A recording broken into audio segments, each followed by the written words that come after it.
All right. Hello, everyone. Thanks for joining us for the first, post SDCC 2025 first Friday that, again, is not happening on a Friday, but It's a Wednesday.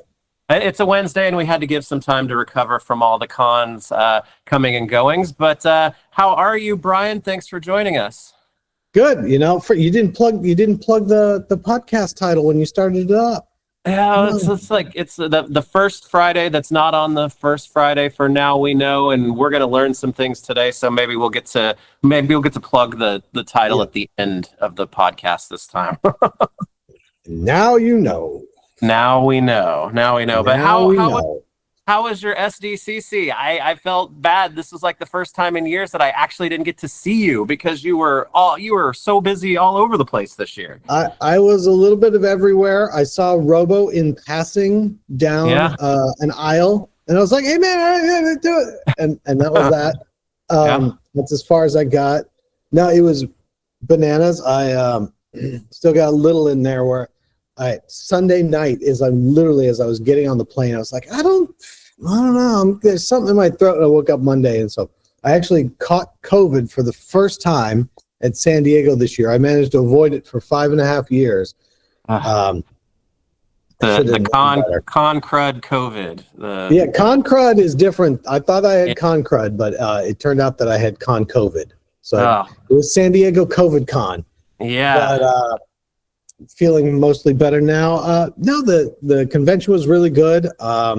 We were part of a lot of activations. We had the huge Toho pop-up that we did with the giant Godzilla head and everything, Godzilla station. That was massive. Then we had our piece of the G.I. Joe. Jesus. Blanket on everything. Cold Slither. I was like, it's not Dreadnought. Yeah, the Cold Slither. Obviously, that was a huge event that was really spearheaded by both Hasbro and Reigning Phoenix on the music side, and then us on some of the product side. So we had that going on, and then we had the Sesame Street collaboration with Levain. Yeah. So, we had a lot of sort of moments and events. And then I think I did 4 panels this year. I had to do 2 different live streams and just generally do my best show pony that I could, across all this stuff. So that was pretty funny. But I wasn't around as much as I normally would be. So I missed out on a lot of people, quite frankly. Well, I have a whole sob story about not getting in until very late on preview night, so I missed the pop-up preview. But man, the outer facade and the crowds that were lined up for the Godzilla station was insane this year. It was crazy. It looked really, really cool this year. I was really impressed by it. Yeah, it looked great. Our Wednesday night sort of preview night crew was sort of what we typically see, but every day after that, it was much, much busier than normal. It was pretty bananas the whole time. Like even I think Daniel said that Saturday night at 8 p.m. when we closed, he still had to go out and cap the line. Wow. And when I say we sold out, like literally we ended that whole thing with only 2 SKUs left. Wow. And one of them only had 4 pieces left, which was the gold Mecha Godzilla, and then there were some Blazing Godzillas. Literally every scrap of shred of anything we had for sale was sold. It was kind of insane. Well, I'm glad to hear that. I know that there are some, shipping challenges and timing and things like that with being able to get exclusives to the show on time. I'm glad you were able to get the Godzilla stuff there for the fact that it was blowing out of there so quickly. That's great. Yeah, I mean, that was the biggest focus, was to make sure all the stuff for Godzilla got there first, and then also Cold Slither. But even then, for Cold Slither, those box sets didn't arrive till Friday. Wow. So Friday of con, they were being delivered to Reigning Phoenix's booth for them. So, yeah, it was tricky. I know with a lot of other people I talked to, they just simply didn't get a lot of their exclusives. Yeah. So we had to prioritize which ones were coming in and make sure that we delivered those. and even then it was down to the wire. But yeah, it turned out good. I think it's a bit of a disappointment not to have the big booth, but next year we'll be back with the big booth. So we'll have the big booth next year for everybody. Well, I got a big booth and I cannot lie. I was actually thinking down that same path, but I was going to spare people from me saying that. But that's great. But it was also good that you guys got to spread some cookies around. I know walking around the floor of the con, it's always nice to be able to come by a snack every once in a while. So I know Cookie Monster and the cookies were going out of there. So that was kind of a cool collaboration that was different, but it was obviously embraced. Oh yeah, it's the same thing. It's just sort of disappointing when it's like, please go to our Godzilla pop-up. It will take you an hour and a half to get in. Oh, you would like those cookies? I'm sorry, that's sold out in the first 40 minutes of the day. Yeah. I don't have a whole lot else to talk to you about here unless you got tickets into you don't have tickets to the concert? Yeah. And so it's both, good and bad all rolled into one. It's good when everything goes great, but then it's a bummer to sit there half a day and just tell people, I'm sorry, we don't have that. I'm sorry, we don't have that. I'm sorry, we don't have that. Well, I will give, a shout out to, the dedicated ones who were not at the show, but manning the shipping and the warehouse, because when a lot of your other exclusives that didn't make it in time to the show, but did make it to the warehouse, started, they went up for sale. One of the ones that I was, very quick to grab was the Astral Projection Lino. Astral Projection Lino. He got to my house the day after I got home from Comic-Con. So, I mean, it was brisk and things were moving. And this was a really fun thing to bring. I don't want to say bring back because it never came out, but something that was supposed to, be released in another way. You guys found a way to get it out as a con exclusive this time. Yeah. And I think, I think the trickier part there is if we talk about we'll talk about both, but like if we talk about con exclusives, like, all right, the convention starts Wednesday. We start assembling the booth on Monday. And that means that it goes into the back of house at San Diego Comic-Con either Saturday or Sunday, usually. Mm-hmm. But that means that it's still got to leave, on trucks by Wednesday of the week before that, which means that we're staging and shrink wrapping, palleting and everything, before that. So unless it's in my warehouse basically 3 weeks before San Diego happens, it doesn't make it to San Diego Comic-Con. Yeah. That's the rule of thumb. In a case like, the same thing called Slither, like those showed up, I think, on Monday. No, Tuesday of the con. They showed up on Tuesday. Then they had to get assembled with the records at our warehouse and then repacked. Then they were put in a van and they were driven down straight to the convention. Wow. That's how they got there. Like, this year for everybody, well, not to belabor the past, but when we all stopped working for 2 months when tariffs were 145%, you turn it back on, even if you fast track it, it's kind of getting here. So to your point about how quickly everything got out of the warehouse is, yeah, it didn't show up 3 weeks ahead of time, but it did show up the week before or week of Comic-Con. Some of that was showing up literally like Tuesday, the day before Comic-Con. But that still means that, I can still ship it out by Thursday or Friday. Yeah. And so we can actually receive the inventory, do everything what we need to do, and then get it up and running. So I think for everybody outside of there, it was like wildly efficient. Like I ordered it, I got back from San Diego, and it showed up the next day or the day after. And it's like, wow, that was great. But that's because it was literally showing up like as we speak. Like put that in that box. Put that in that box. Yeah. Yeah. So well, like I said, it's a fun release. I think that is it suits an exclusive well. There's a Mumra to go with it. So it makes a nice companion piece for that. And like we said, there was a time where we thought maybe we wouldn't get to this one at all just because of the circumstances about how he was originally going to be released. So it's good that he did make it out. I know a lot of people were happy about that. Yeah, no, I think so too. What I'm actually shocked about is that there's still any of them left. There aren't many left, but there are Yeah. still some left. I'm like, all right, okay. Yeah. You have ample time to get your astral projection Lino directly from your friends at Super7. Right on cue for that, because I was going to say, after the crazy coordination for the con, you're now settling into I guess post-con and the next thing, because I'm sure there's lots of things going on. But I wanted to ask you about, how you're moving forward, like with your focus on, the creative things and whatnot after the announcement that you guys had, and how that kind of looks for, what's coming immediate, intermediate and long term, for your plans to be able to focus on the creative stuff a little bit more now. There's a lot of stuff. I mean, I was out to dinner last night with one of our licensing partners, and we were talking about all the stuff that we can do.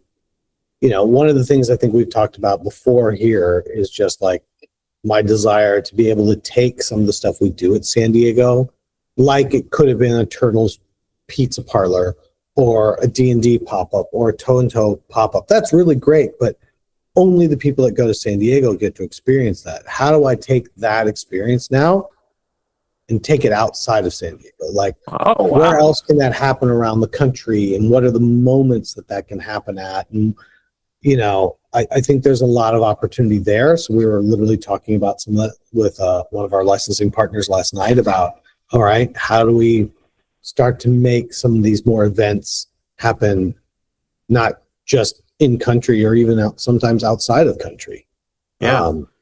And I think that's going to be really exciting. There's some product stuff that I'm working on that's really interesting, that when it sees the light of day, if this particular thing comes out, which I think it will, you're really talking about a 27 release at this point, but really spending some time trying to do some stuff that I think, I was going to say, it's not unexpected, because it is unexpected, but it's also like, how do we think about some of the stuff that we make in a radically different way? And, it's creative or innovation or any of this other stuff, but like, there's so much of it where that's the way it has been done. But like, what if we did it in a way that it has not been done before? And either people will go, oh my God, that's awesome, or they'll be like, yeah, we never asked for that. Yeah. It's a 50-50 bet. But there's some really cool sort of forward thinking stuff that we're talking about that I think will really, like I said, I think I don't see anything like it out there, and ways of thinking about parts of the collectible world, the collectible ecoverse, that are not being touched right now. I don't know. That's a very vague way of saying, like, I'm immediately okay in some weirdness.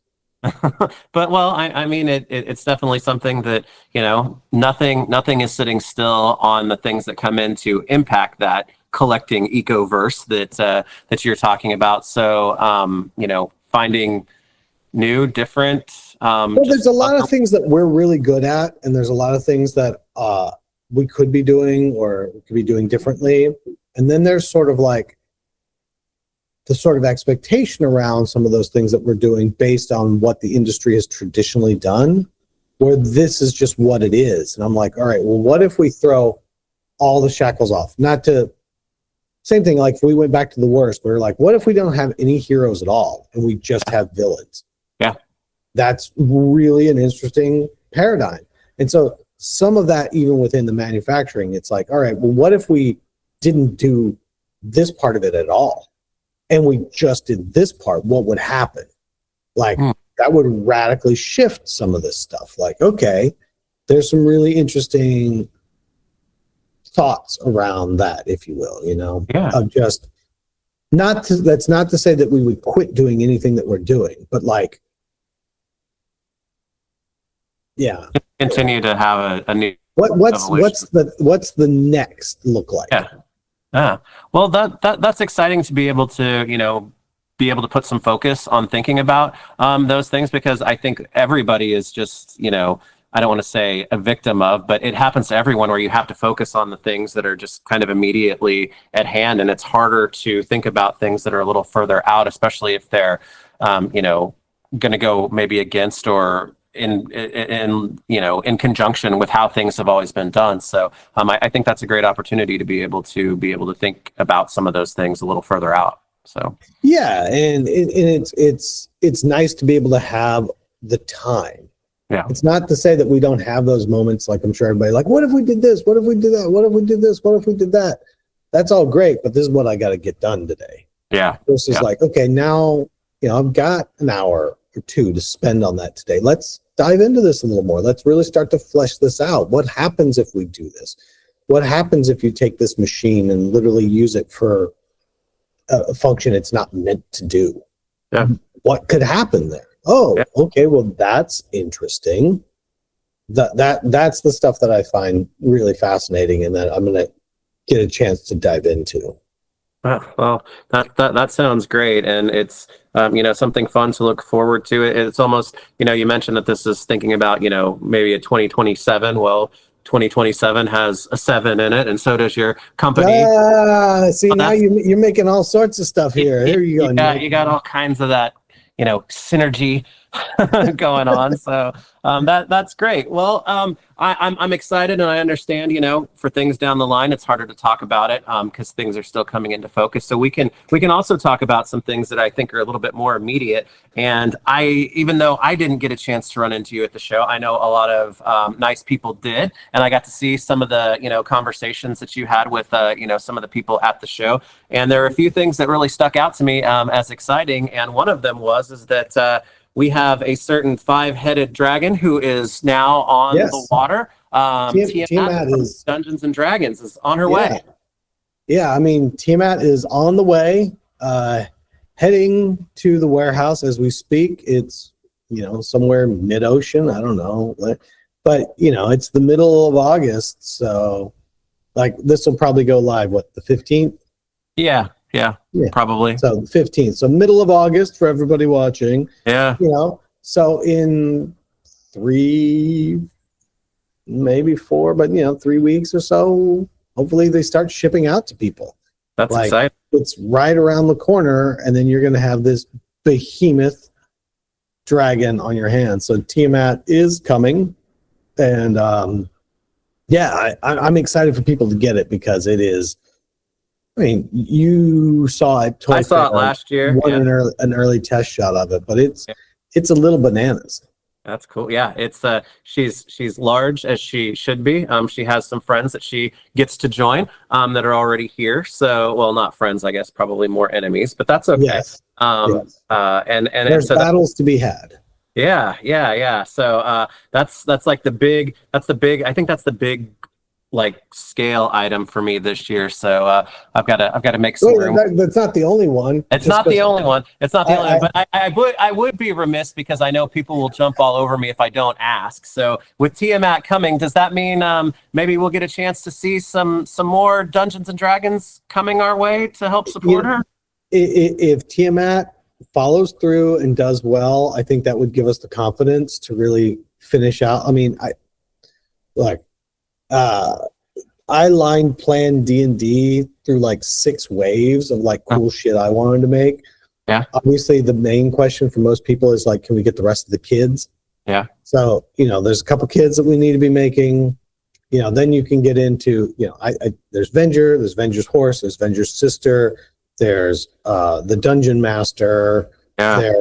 There's so many good villains. Animated Warduke. Yeah, all sorts of them. Mm-hmm. Don't think I don't know that Warduke also exists in the anime.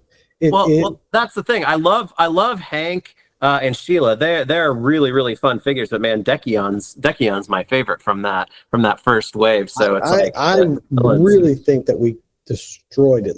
Did a really good job on that line. But it just,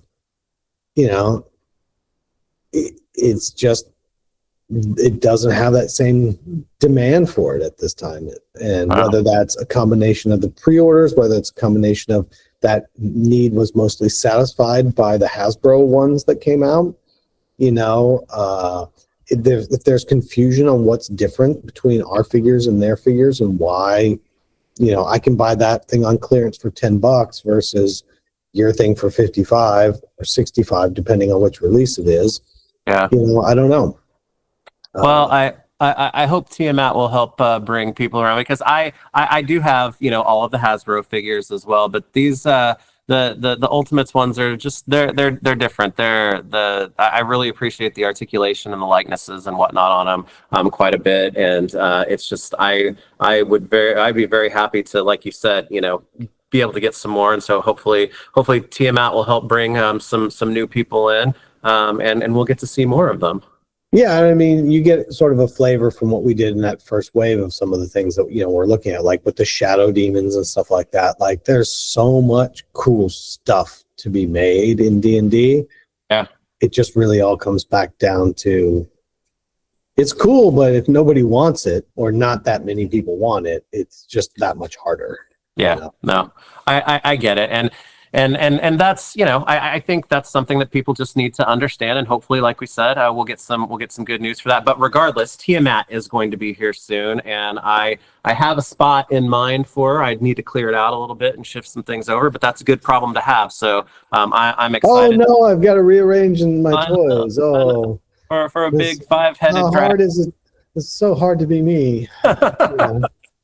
These problems, I just can't I know, and I know you have some product previews to go through with us, but I did also have to touch on the fact that I know that in another conversation at San Diego, you were dropping some pretty big Silverhawks names too. So I know that everybody has their wants for that. I think mine is that we're probably due another Silverhawks pre-order here pretty soon, right? Yeah. Why don't I do this so I can tell you exactly when it is? Hold on. Oh, all right. Yeah, because there are some good names falling out on that one. Let me do this here. I need to remove.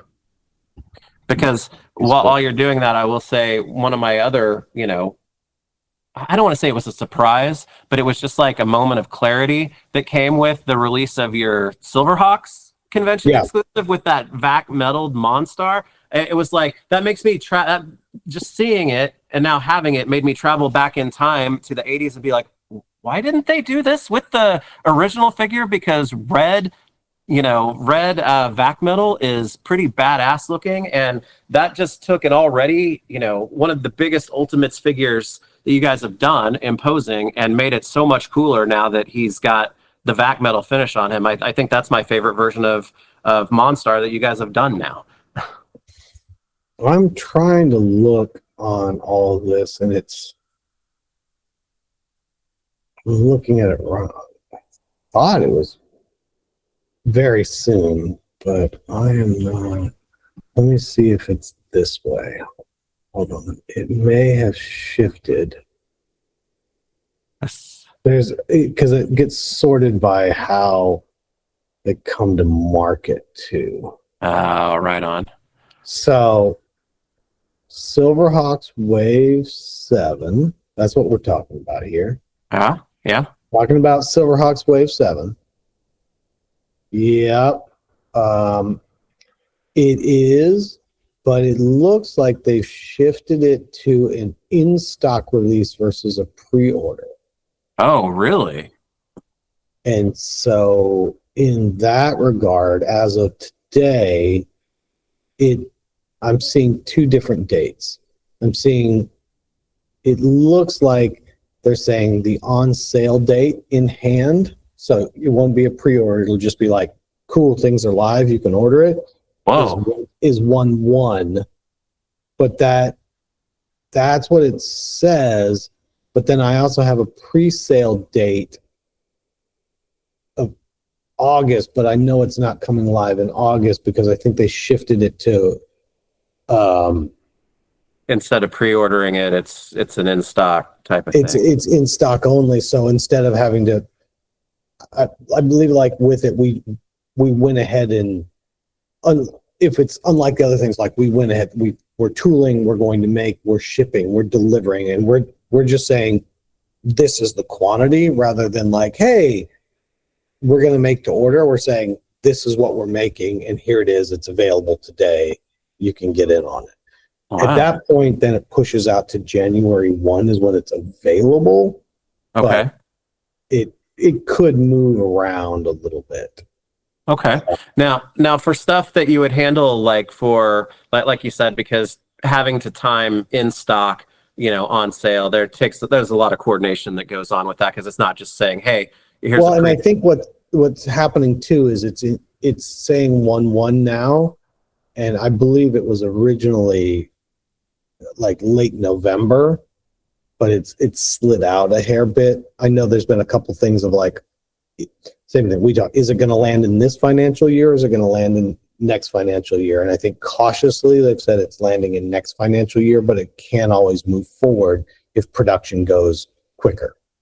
Gotcha. Right on. So with something that isn't like an in stock, because I mean, having a what I consider to be one of the main Ultimates lines, having a wave that goes in stock, will you guys be like talking about it or previewing it ahead of time, or will it just be like, hey, here's the next wave, it's on sale now on this today, and here we go? Or no, we'll definitely be previewing it and talking to people about it ahead of time. Cool. It's it's sort of like, but not exactly the same as what's happening with the Thunder Tank for Amazon. Okay. Like it's on pre-order right now, but like it's shipping to everybody in October. Like it's not waiting that long. It's actually, I think it's shipping to everybody in October, but I think like it's landing in our warehouse in like a few weeks, but then we've got to get it. Then we got to coordinate everything with that. So then it's like, I think there's a 6-week time in the schedule to like coordinate and do everything, but it may also end up going earlier if everything goes faster. Yeah. But like, because that was a good segue. I was using it for the same thing. I brought this in here because I knew we were going to talk. Oh man. There's your. It's still as big as it ever was now. It's as big as it ever was, but now it is cartoon color accurate. Man, the red highlights in the front and kind of that I don't know, that brighter blue on the back of it, it makes it stand out. I was wondering how different it would be and whatnot, but it is markedly different from what's sitting right here. So that's cool. Yeah. So like this stuff. So we've been talking, I think, as we've talked too, here and there, we were talking about how on Ultimates, on some of these lines, we were going to try to transition them to more of in stock versus pre-order. Mm-hmm. So the next wave of Silverhawks is one of those first opportunities to translate into in stock. Cool. So yeah, because technically we look at the Thunder Tank as being the same way. Like we could start shipping it sooner, but it's like it's pre-ordering on Amazon, but we're shipping it as soon as it arrives. Right. And then Silverhawks is right in the same way. There are some other pre-ordery type stuff that's happening. Yeah. But it's mostly focused around, there's the delayed Toho figure goes live here pretty soon. Yeah. And then there's a couple other things. It's a couple other things that will be announced when all the marketing people say that it's time to announce. When it's time to talk about it, exactly. And then so same thing also, and then there's your Panthro. He looks very angry being stuck in that plastic right now. So open him as soon as you get him. So a little less glare. Yeah, it's cool seeing not only like the new body and build for him, but like you said, the toy version of his costume, that it's like, oh, if you try to picture it in your mind's eye, it's like, what's different? But then when you put them next to each other, there's some significant differences in there. So you guys have been building up that retro toy version collection just as much as of late. So he'll be a good addition to that for sure. Yeah, sure. And I think people are excited about that, and it's fun. So that behemoth is coming in. Silverhawks like I said, it's same thing because like I see them, I'm like, I know it's going, and then it's like, oh, that's why I'm seeing them, but they're not. Like, why aren't they where I think they are on the calendar? It's like, oh, because it's in stock now, not pre-order. Yeah. So it's a little later in the calendar, but it delivers, if you will, to customers that much sooner. So with the toy version of the Thunder Tank and Panther, that's an Amazon, release. So it's easy to track that. Okay, I go to Amazon, pre-order that. That's where it's going to be, coordinated through. But for something like Silverhawks 7, on sale date, obviously you guys will have it for sale on your site. Is that how you're going to be working with some of like your partners to coordinate around that? Well, there's still going to be super packs if you buy it from Super 7. Mm-hmm. So we'd still prefer you to buy it from your fine friends over at super7.com. Yeah.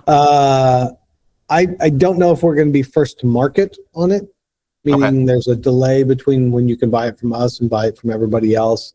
I'm sure that we are going to be supporting all of our retail partners. That sounds so corporate. We are going to be supporting all of our retail partners. But like you'll be able to get this at Big Bad. You'll be able to get it at Entertainment Earth. You'll be able to get it, obviously at Super 7. So in that regard, it won't be radically different than when things come into play. But we've definitely seen, and that's part of what we were talking about with Tiamat, is that there's a radical difference between what people are willing to pre-order and what people are willing to buy if it's in stock. Yeah. Now, by doing that, though, you're taking big risks, which is you're guessing, educated, but still guessing how many to bring in. If I bring in too many and I sell 90% of them, that other 10%, there's not any other Silverhawks fans out there. Yeah. Eventually, those 10% have to go on sale. Yeah. Conversely, if I bring it in and twice as many people want it than I have, then they're sold out. There's no more coming. You don't get that opportunity. And then the secondary market plays whatever havoc the secondary market plays. Yeah. And I think that's the tricky part. So, So for something like an in-stock sale like this, this is the wrong term to say. Does a property or something that you've been doing have to like earn the opportunity to be an in-stock instead of a pre-order, or how do you hedge against that from like a business standpoint to be able to say, we think we have a good idea of what we can expect because this is wave 7, but if it's something that's brand new, we may not really know. I think where we're at with Silverhawks, and somebody may probably get annoyed at this, it's more like you're getting into, while there's some really great characters in here. Like hardware? Like hardware? You mean hardware, right? We're getting into some very deep characters here. No one can sit here and say that Silverhawks is like one of those licenses that everybody knows. Right. It's a very finite group. And the further you go, the amount of people that are interested are less and less and less. Mm-hmm. And so when you get to where we're at on something like a Wave 7, when we talked about it, we didn't feel that the numbers were going to be super strong. Like if we just did it pre-order, would we get to the minimum we needed to get to? Mm-hmm. Versus what if we just brought this all in stock and had it ready to go? Because if that initial time when you show up with it, people are ready to go. Oh, I can buy it now. Is that going to get us back? If we're seeing, let's make it up. Wave 1, we sell 10. Wave 2, we sell 9. Wave 3, we say 8. Wave 4 is 7. Wave 5 is 6. Wave 6 is 5. Yeah. Wave 7 is 4. Hey, we're trying to get back up to like a 6 or a 7. Mm-hmm. If I'm in stock from day 1, can that jump back up? Yeah. Versus no, there's just not interest. And I think really that in the cases of the more popular lines, it makes far more sense for us to do a pre-order, because then I make sure every single person that wants one gets one. Okay. I don't short anybody and I don't over anyone. So now with this wave of Silverhawks, you're definitely in the zone where we're hedging our bets a little bit based on what we believe the market really wants versus what it might show us at a pre-order level. But it's also sort of like, we're committing to in stock, because if I had to commit to just pre-orders, it might not happen. Gotcha. Does that make, it's not really that indifferent to where we are with D&D. Like Silverhawks is like, look, if this wave doesn't work, we got to have a conversation about it. Like, yeah, it's, I don't think anyone's going to be freaked out that if I sit there and say like every wave, less people buy it. right. It's not a Bezier. It doesn't go up the other way. It's like, you know, you're going to sell a lot more bluegrass than you are of somebody you might mention, like a hardware. You know, and I don't think that that's lost on anyone that's remotely cogent. And they'll be like, no. You know, you see so many more people that get into collecting the line later. And it's like, no, you do see people that do get into collecting the line. The longer the line goes in, there's always new collectors. But those new collectors don't match the attrition of collectors falling off the line. Right. You know?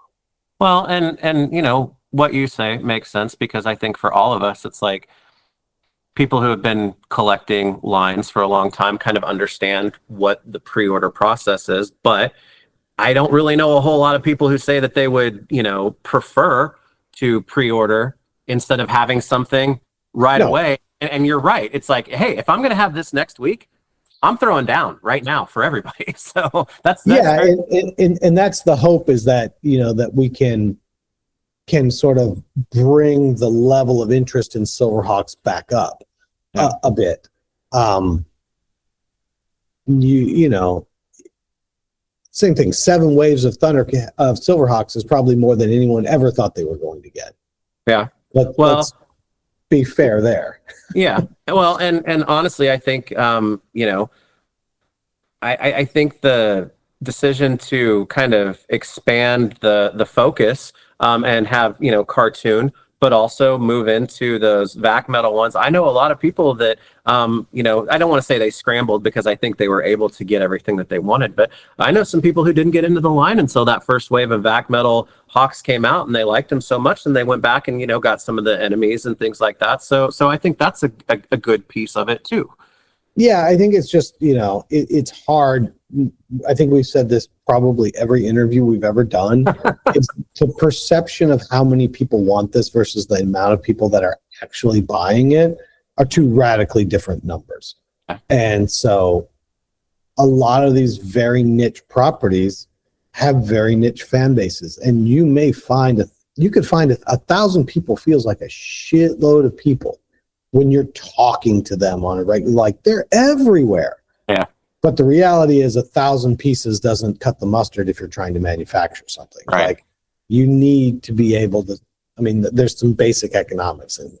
Right. So, especially, you know, when you're not working out of your house. Right. You know, like you can get away with a lot of things that we got away with earlier on our careers, when it was like, hey, it's 3 people and we're working at, you know, out of, you know, the back of the hybrid office or whatever. We don't really have overhead and we don't really have expenses. Yeah. And, you know, and then when it's like, no, you have warehouses and all this other stuff that you got to deal with, like all of a sudden it's like, oh, that thing we were going to make 500 pieces of. Well, that doesn't, we actually lose money on that. Yeah.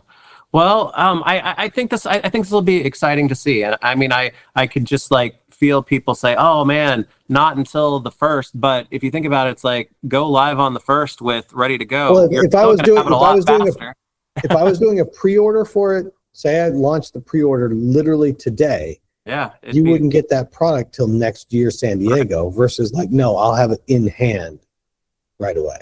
Wow.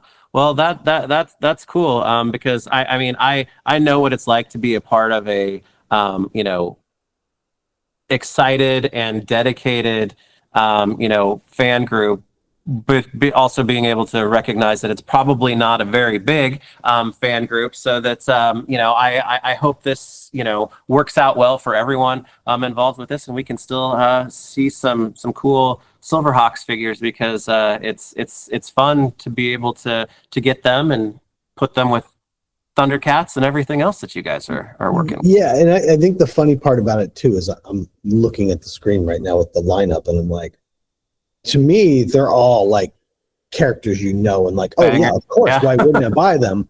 Yeah. But if you're talking about even here, like you brought up hardware, I'm not saying it is or it isn't, but like hardware is still not on the same. We can all sit here and say he is not the same as a or Quicksilver or anybody else like that. Yeah. But at the same time, we're all sitting and be like, oh yeah, no, you have to have him. He absolutely is. Yeah. there's like, how have they not made that one? And how have they not made that one? And how have they not made that one? And it's like, yeah, like there's some stuff there where we're like, to me, I still look at it and go, oh, these are all bangers, but yeah, they're all technically C-level bangers. So. It's a blessing and a curse to kind of live in that fan space, because that's where I usually find my favorite characters in just about any property, or right there at that C or D level in terms of popularity. But it's cool that we're going, and it's one of my favorite Ultimates lines to collect. So I'm looking forward to this new way to get them out there. So yeah, no. We'll have to, whenever we get the green light, we'll have to make it an exclusive reveal for you or something like that. I will try to keep my nerves of steel about me until that time. But that sounds awesome. So that's great. There's something else that I know that you brought along, because it's another property that's near and dear to me, and I asked this time. I was like, "What do you want me to? Grab samples of, Nick?" And I'm so glad for you. I'm so glad for you guys that the cookies and the Cookie Monster sold so briskly every morning at Comic-Con. I did not get an opportunity to get one myself, but I can still have Cookie Monster, but missed out on the cookie pairing with them. But Sesame Street's another thing that you guys are kind of doing a lot of different.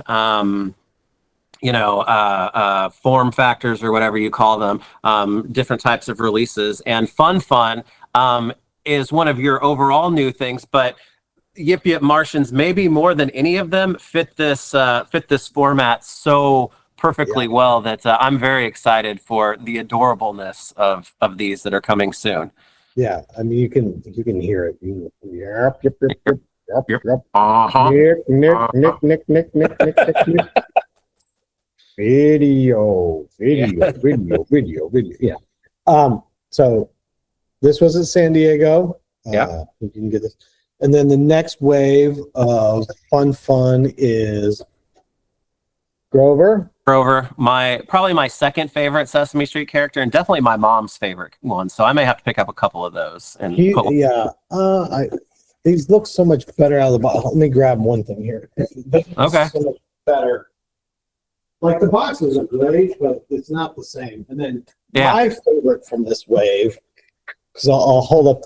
I'm not trying to taunt anybody with it, but like, so then there's the count, but like same thing. Like this is a test shot, obviously, but like, look at how fun that figure is. He's so fun. You have to say it twice. Yeah, there you go. Welcome to marketing, Nick Woods here. And Count's another one too. He's one of those characters that's like, I dare you to find like a product execution where he doesn't look awesome in it, right? Yeah. It's like, so yeah, that's a fun figure. And these figures, I mean, when you hold them in your hand, like that's why we named them this. They're just so much fun. We can sit here and get hung up on the serious world of action figures all day, and we can sit here and talk about points of articulation, what shade of blue versus blue-green that is, whether or not the discs are nylon versus PVC versus ABS. Did they have to oil them? Did they not oil them? All that other stuff all day long. But like, it's really hard for you, or at least for me, to hold something like this and just not be like, yeah, but this is just fun. Like, it doesn't have, I hate to call it baggage, but it doesn't have some of that stuff that we all live in so much on the action figure side. And it's not a negative, it's just, it's much more serious, where this takes it out of that, where you can just get back to like, I like it. That's it. I like it.